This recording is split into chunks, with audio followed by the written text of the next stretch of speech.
Hey everyone! In this video, I'm going to show you how to rotate a video or change orientation in Adobe Premiere Pro. Here, you can see that we have Premiere Pro open in my window. Let's drag the video into the timeline.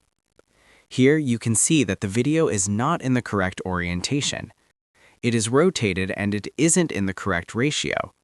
To fix this, go to Sequence, then Sequence Settings. Here you can change the frame size values with each other. So I will set the horizontal size to 1920 instead of 1080 and the vertical size to 1080 instead of 1920. This will change the ratio from portrait to landscape. After you are done, click OK, then OK again. Here you can see the ratio is fixed, but we still need to rotate the video. For this, select the video and open Effect Controls. Here, go to the Rotation section.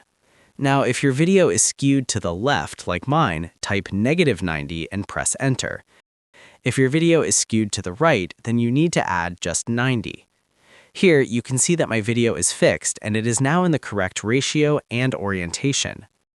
If this tutorial helped you out, make sure to like and subscribe for more helpful guides. And if you found real value in it, a super thanks would be greatly appreciated.